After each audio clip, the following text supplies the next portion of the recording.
Acts of kindness, acts of generosity is how simple it is to make people feel good.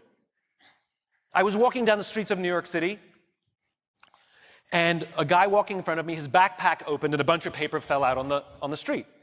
I didn't think much of it. I bent down, I gathered up the papers, handed them back to him, and pointed out that his bag had opened. Now, in our bodies, there's a chemical called oxytocin. Oxytocin is responsible for all the warm and fuzzies, unicorns and rainbows.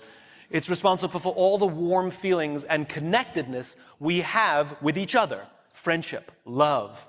Huge amounts of oxytocin surge through a woman's body as she gives birth. This is what is responsible for the mother-child bond. Oxytocin binds human beings. There are many ways to get oxytocin. One of them is acts of kindness and acts of generosity.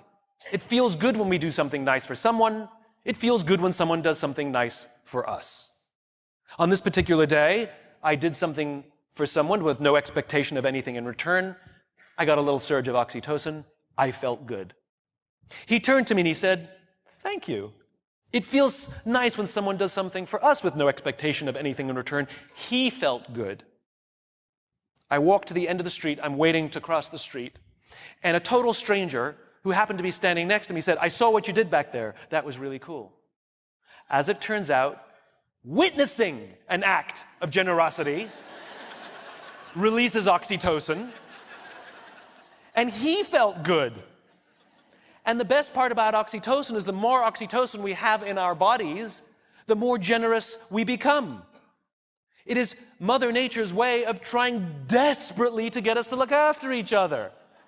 I can guarantee you that that man who witnessed what I did something nice for somebody that day simply because he saw someone do something nice for somebody that day. So what if we commit to do something nice for someone with no expectation of anything in return? Imagine what happens at work. Imagine what happens at home. Imagine what happens with our friends. But it must be genuine.